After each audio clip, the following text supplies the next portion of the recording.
for the last 10 years.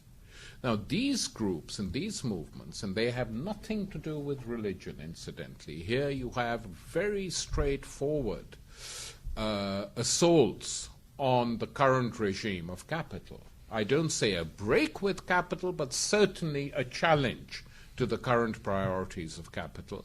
And this is creating hope again. And just for 1 minute to go back to the Middle East, when Chavez visited 3 years ago the Gulf states for an OPEC conference, he was interviewed on Al Jazeera for 1 hour.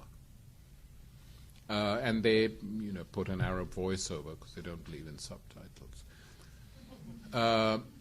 And the producer of Al Jazeera, who interviewed him, told me 36 million people watched that interview.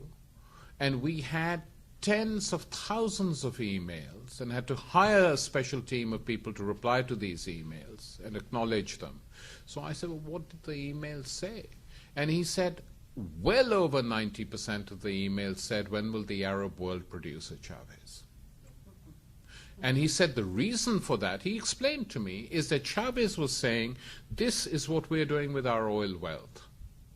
We are building schools, we're building universities, we're creating health clinics, we're using land reforms, we're giving subsidies to the poor to buy their homes, all this sort of stuff. And every Arab knows, whatever else they may or may not know, that that world swims on oil, and there is enough wealth in that region to educate to a very high level the entire Islamic world, not just the Arab world, the entire world of Islam, and they don't do it.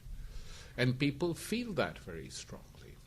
So within Latin America, you have this idea of, the idea they have is a Bolivarian idea, and they call it that of uniting the continent against the priorities of the empire. And so far, it's been successful. And here they've been helped by the Cubans, who, whatever their problems might have been, have certainly produced very highly skilled doctors over the last 30 years, and have more doctors than virtually any country in the world in terms of doctor to proportion of the population. And about 15 to 20,000 of these doctors are now working in Venezuela, building clinics in the poorest areas of the country where people never had any medical attention at all, and with cheap Cuban medicines, which are free. So they're creating an embryonic national health service from these. So these are